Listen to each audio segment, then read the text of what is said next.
नमस्कार, मैं हूं मनोज माना। स्वागत है आपका हमारी खास पेशकश स्पेशल रिपोर्ट में।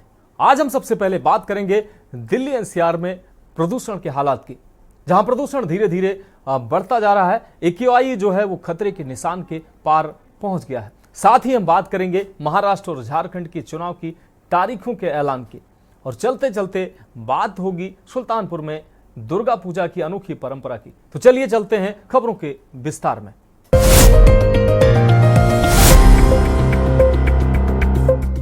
तो स्पेशल रिपोर्ट में पहली रिपोर्ट की बात करते हैं। सर्दियों के करीब आने पर प्रदूषण के स्तर में बढ़ोतरी की आशंका को देखते हुए दिल्ली सरकार ने शहर भर में पटाखों के उत्पादन, भंडारण और बिक्री पर और उपयोग पर तत्काल प्रतिबंध लगा दिया है। ये पाबंदी जनवरी तक प्रभावी रहेगी। ये रिपोर्ट देखिए। प्रदूषण पर लगाम के लिए दिल्ली सरकार का फैसला। वायु प्रदूषण पर लगाम कसने के लिए पटाखों पर रोक। 1 जनवरी तक जारी रहेंगी पटाखों पर रोक।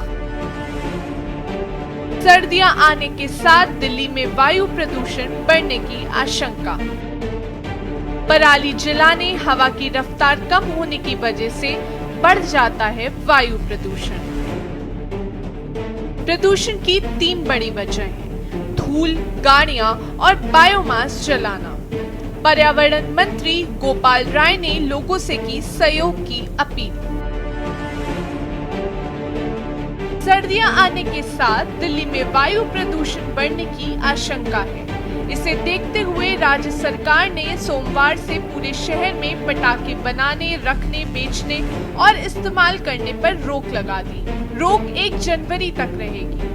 बता दें कि दिल्ली के पर्यावरण मंत्री Gopal Rai winter action plan जारी कर चुके हैं और उनके मंत्रालय द्वारा जगह जगह जाकर ये सुनिश्चित किया जा रहा है कि डस्ट और पॉल्यूशन से पर्यावरण को नुकसान न पहुंचे।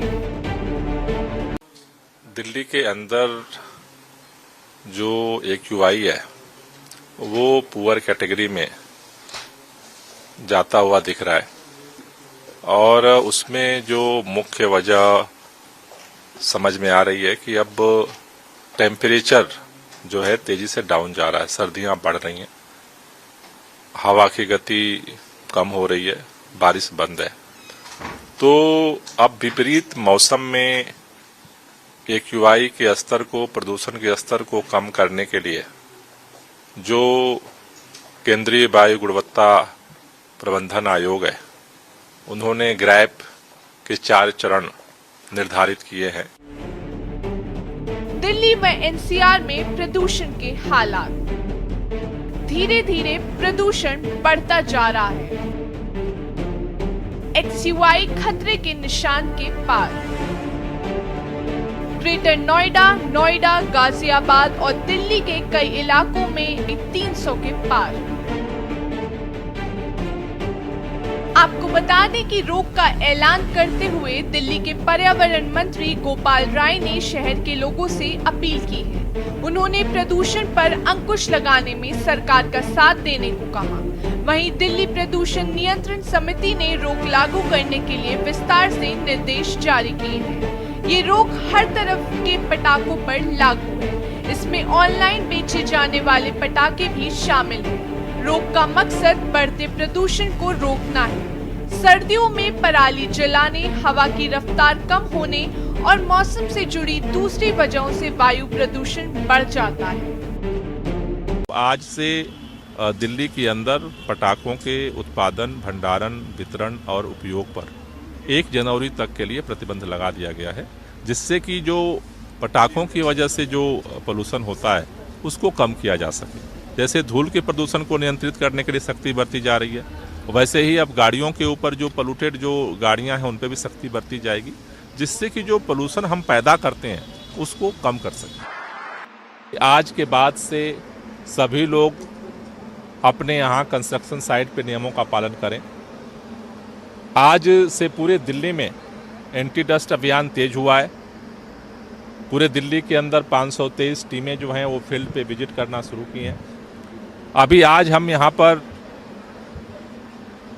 स्पोर्ट कॉम्प्लेक्स का ये खेल परिसर बन रहा है,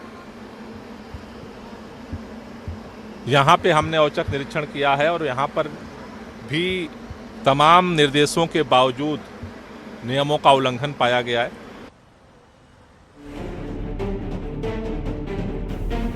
दिल्ली सरकार के मुताबिक राष्ट्रीय राजधानी में प्रदूषण की 3 बड़ी वजह: धूल, गाड़ियां और बायोमास जलाना। ये मानक लागू हो रहे हैं या नहीं, इसकी जांच के लिए सोमवार से 523 टीमें दिल्ली में कंस्ट्रक्शन साइट्स का दौरा करेंगी। सोमवार को राष्ट्रीय राजधानी में एयर क्वालिटी इंडेक्स मध्यम और खराब वर्गों में पहुंच गया। दिल्ली के अलावा पंजाब, हरियाणा जैसे पड़ोसी राज्यों में भी पराली जलाने से एनसीआर में वायु प्रदूषण बढ़ता है। स्पेशल डेस्क के न्यूज इंडिया।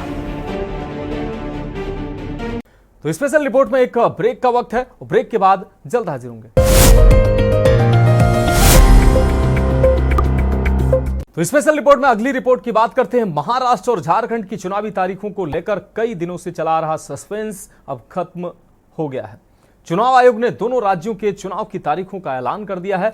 इसके अलावा 48 विधानसभा सीटों और लोकसभा सीटों पर उपचुनाव की भी तारीखों का ऐलान हो गया है। ये रिपोर्ट देखिए। झारखंड में 13 और 20 नवंबर को वोटिंग, 23 नवंबर को नतीजे। महाराष्ट्र में 20 नवंबर को मतदान, 23 नवंबर को नतीजे। झारखंड में कुल 2.6 करोड़ वोटर। चुनाव आयोग महाराष्ट्र में 9 करोड़ 63 लाख वोटर। मुख्य चुनाव आयुक्त राजीव कुमार ने बताया कि महाराष्ट्र में एक चरण में चुनाव 20 नवंबर को होंगे, वहीं झारखंड में 2 चरणों में चुनाव होंगे। इस राज्य में 13 और 20 नवंबर को वोट डाले जाएंगे। इन दोनों राज्यों के नतीजे एक साथ ही 23 नवंबर को आएंगे। बता दें कि महाराष्ट्र में 288 विधानसभा सीटें हैं और सरकार बनाने के लिए किसी भी गठबंधन को 145 सीटें चाहिए होंगी। वहीं झारखंड की बात करें तो विधानसभा की 81 सीटें हैं और सरकार बनाने के लिए किसी भी दल को 42 सीटों की जरूरत होगी। इसके अलावा 48 विधानसभा और 2 लोकसभा सीटों पर उपचुनाव की घोषणा हुई है। 13 नवंबर को 47 विधानसभा सीटों पर उपचुनाव होंगे। वहीं केदारनाथ विधानसभा उपचुनाव के लिए वोटिंग 20 नवंबर को होगी। महाराष्ट्र में 2019 की दलगत स्थिति: कुल सीटें 228, बहुमत 145, भाजपा 105, कांग्रेस 44, शिवसेना 56, निर्दलीय 13, राकंपा 54, अन्य 16। Now I come to the schedule for Maharashtra. This will be in single phase. The notifications, date of notifications are in front of you. 22nd October would be date of notification. Last date of making nomination would be 29th October. Scrutiny on 30th October. And last date for withdrawal 4th, and date of poll in Maharashtra would be 20th 11. Counting would be on 23rd 11/24, and you will notice that date of poll is Wednesday. This is deliberately, which lot of scheduling, whatever goes into scheduling, we have tried that it is midday, so that issue of urban apathy is handled. And in case of urban apathy, we are really very concerned. We want to make appeal through you to all our esteemed voters in the urban areas to please come and vote. It's not a healthy trend which is reflected. If I give you a brief of what is happening across the elections in the urban apathy, we will share this slide with you. If you look at various states, you look at Gurgaon, you look at Faridabad recently. Last elections, you look at Jubilee Hills, Hyderabad. You look at Bangalore South. You look at Gujarat, Gandhigram, Kolaba, Mumbai City, Pune, Thane. All are much below the state averages of each state. We will be conducting a special meeting of the municipal commissioners and DOs within a week's time to appeal again to do whatever we can do to motivate the voters in the urban areas, but the trends are really not good. मुख्य चुनाव आयुक्त राजीव कुमार ने बताया, झारखंड में कुल मतदाताओं की संख्या 2.6 करोड़ है, जिसमें से 1.29 करोड़ महिला और 1.31 करोड़ पुरुष मतदाता हैं। पहली बार मतदान करने वाले मतदाताओं की संख्या 11.84 लाख है। झारखंड में 29,562 पोलिंग स्टेशन होंगे। राजीव कुमार ने कहा, महाराष्ट्र में कुल मतदाताओं की संख्या 9.63 करोड़ है, जिनमें से 4.97 करोड़ पुरुष और 4.66 करोड़ महिला मतदाता हैं। पहली बार मतदान करने वाले मतदाताओं की संख्या 20.93 लाख है। महाराष्ट्र में 1,01,86 मतदान केंद्र हैं। इस बार भी हम PWD और महिलाओं द्वारा संचालित बूथ बनाएंगे। झारखंड में 2019 की दलगत स्थिति, कुल सीटें 81, बहुमत 41, JMM 30, Bhajpa 25, Congress 16, JVM 3, AJSUP 2, अन्य 5। यूपी की 10 सीटों पर उपचुनाव, करहल, मिल्कीपुर, कटेहरी, कुंदरकी, गाजियाबाद, खैर, मीरापुर, फूलपुर, मंझवा और Sisamau. The date of poll, first phase would be on, date of poll would be on 13th November, and the second phase would be along with Maharashtra on 20th November. So the date of issue of notification for Jharkhand phase 1 would be 18th, and for phase 2 would be 22nd along with Maharashtra. Nominations for phase 1 would be till 25th of October, and for phase 2 29th. This slide we will share with everyone. And date of poll would be 13th November and 20th November, both Wednesdays. And date of counting would be 23rd 11, that is Saturday. आपको बता दें कि मुख्य चुनाव आयुक्त राजीव कुमार ने कहा, लोग पूछते हैं कि किसी देश में पेजर से ब्लास्ट कर देते हैं तो ईवीएम क्यों नहीं हैक हो सकती। इस पर राजीव कुमार ने कहा, पेजर कनेक्टेड होता है भाई, ईवीएम नहीं। 6 महीने पहले ईवीएम की चेकिंग शुरू होती है, पोलिंग पर ले जाना, वोटिंग के बाद वापस लाना।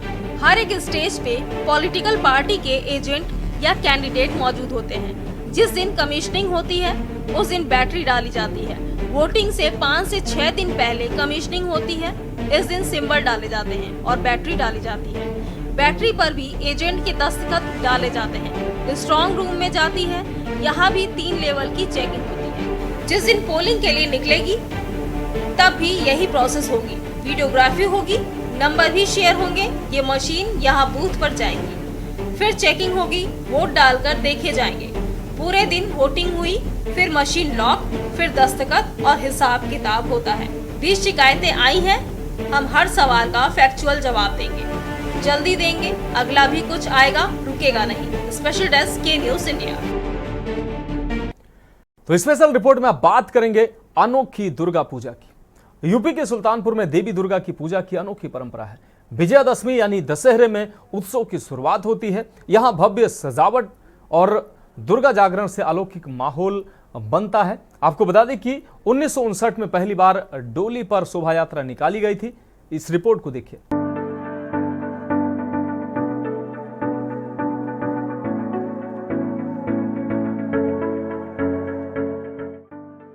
सुल्तानपुर में देवी दुर्गा पूजा की अनोखी परंपरा, विजयादशमी के उत्सव की शुरुआत, भव्य सजावट और दुर्गा जागरण से अलौकिक माहौल, विसर्जन सबसे आकर्षक। 1959 में पहली बार डोली पर निकली थी शोभा यात्रा। देश में कलकत्ता शहर के बाद अयोध्या के निकट बसे कुशभवनपुर का दुर्गा महोत्सव अपना स्थान बना रहा है। यहाँ पर दशहरे के दिन से पंडालों की सजावट शुरू हो जाती है। श्रद्धालुओं की संख्या सज्जा में भले कलकत्ता का पहला स्थान हो, लेकिन अन्य मायनों में सुल्तानपुर की दुर्गा पूजा अपने आप में इकलौती है। 5 दिनों तक अलग अलग तरह से होने वाली भव्य सजावट और दुर्गा जागरण से शहर अलौकिक हो उठता है। यहाँ का विसर्जन सबसे आकर्षक होता है, जो परंपरा से हटकर पूर्णिमा को सामूहिक शोभा यात्रा के रूप में शुरू होकर लगभग 36 घंटे में संपन्न होता है। माँ दुर्गा की आराधना के 3 प्रकार हैं। 2 दिन की आराधना, 9 दिन की आराधना और 14 दिन की आराधना। क्योंकि माँ के सारे स्वरूपों का दर्शन सुल्तानपुर में होता है, इसलिए 14 दिन की आराधना सुल्तानपुर जनपद के सारे भक्त और श्रद्धालु करते हैं और 14 दिन तक श्रद्धालुओं को माँ की भक्ति का लाभ मिले, पुण्य अर्जित हो, इसलिए जो है विसर्जन पूर्णिमा को होता है। इस बार दुर्गा पूजा के लिए पुराना जो डेटा है उसके एनालिसिस करने के बाद डिफरेंट हॉटस्पॉट्स को चिन्हित किया गया है, मल्टीपल जोन और सेक्टर्स में डिवाइड किया गया है। अराउंड 500 के आसपास एक्स्ट्रा फोर्स डिप्लॉयड हो रहे हैं। 2 कंपनीज PSCs अलग से हैं। इसके अलावा ड्रोन्स, सर्वेलेंस और बाकी चीज़ों की भी लगातार इस्तेमाल हो रही है। बता दें कि पहली बार 1959 में शहर के ठठेरी बाजार में बड़ी दुर्गा के नाम से भिखारी लाल सोनी ने अपने सहयोगियों के साथ मिलकर यहां दुर्गा पूजा महोत्सव के उपलक्ष्य में पहली मूर्ति स्थापना की थी। इस मूर्ति को उनके द्वारा बिहार प्रांत से विशेष रूप से बुलाए मूर्तिकारों ने प्रतिमा को अपने हाथों से बनाया था। विसर्जन पर उस समय शोभा यात्रा डोली में निकाली गई थी। डोली इतनी बड़ी होती थी जिसमें 8 व्यक्ति लगते थे। पहली बार जब शोभा यात्रा सीताकुंड घाट के पास पहुंची थी तभी जिला प्रशासन ने विसर्जन पर रोक लगा दिया था, जो बाद में सामाजिक लोगों के हस्तक्षेप के बाद विसर्जित हो सकी थी। इस दौर 2 सालों तक ऐसे ही चला।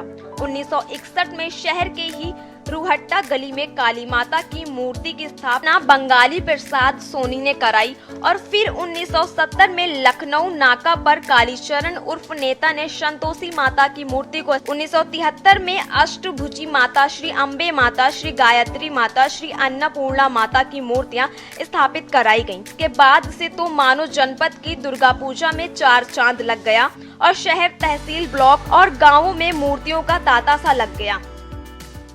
सुल्तानपुर की दुर्गा पूजा महोत्सव सन 1959 में यहाँ पर स्वर्गीय भिखारी लाल सोनी द्वारा चौक घंटा घर पर पहली प्रतिमा स्थापित की गई थी।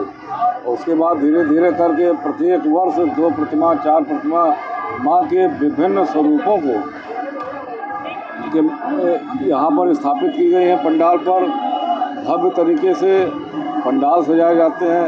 हमारे यहाँ झारखंड और बंगाल से कारीगर आते हैं। बांस का पंडाल बड़ा बड़ा और देश के विभिन्न जो प्रसिद्ध मंदिर हैं उनके आकार के पंडाल यहाँ पर बनते हैं। सुल्तानपुर दुर्गा पूजा उत्सव आयोजकों के मुताबिक वे भंडारे की व्यवस्था भी करते हैं और इस अवसर पर दूर दराज के इलाकों से आने वाले भक्तों के लिए रहने का इंतजाम भी करते हैं। स्थानीय लोगों के मुताबिक दशहरे से दुर्गा पूजा उत्सव की शुरुआत 1959 में हुई थी। इस दौरान एक शख्स ने देवी दुर्गा की मूर्ति शहर के बीचों बीच में स्थापित की थी। धीरे धीरे उत्सव की शुरुआत होती गई और लोगों ने मूर्तियों को तैयार करने के लिए बंगाल और झारखंड जैसे राज्यों से कारीगरों को बुलाना शुरू कर दिया था। यहाँ पे दशहरे से दुर्गा पूजा का प्रारंभ होता है और पूर्णमासी को यहाँ विसर्जन होता है, जबकि हर जगह दुर्गा पूजा समाप्त हो जाता है। भंडारा करते हैं, मतलब ये कैसे, कहाँ से ये मन में आया इस तरह से चीजें करना? ये जब दुर्गा पूजा चलता था तो पहले हम लोग विभिन्न प्रकार के कार्यक्रम किया करते थे, लेकिन जब हम लोगों ने देखा कि जो गांव से दूर दराज से लोग आते हैं तो उनको खाने पीने की बढ़िया व्यवस्था हो जाती थी और दूर आते थे, रात्रि भर यहाँ रहते थे, तो उसी समय हम लोगों के मन में आया कि कुछ ऐसा कार्यक्रम शुरू किया जाए जिससे लोगों का पेट भरे। प्रशासन ने इस साल उत्सव को लेकर सुरक्षा व्यवस्था के पूरे इंतजाम किए हैं। देवी दुर्गा की मूर्तियों का विसर्जन बुधवार से शुरू होगा और अगले 3 दिनों तक लोग अपनी अपनी देवी की मूर्तियों का विसर्जन करेंगे। स्पेशल डेस्क के न्यूज इंडिया। तो स्पेशल रिपोर्ट में आज के लिए मेरे साथ इतना ही। मुझे दीजिए इजाजत और आप देखते रहिए के न्यूज इंडिया।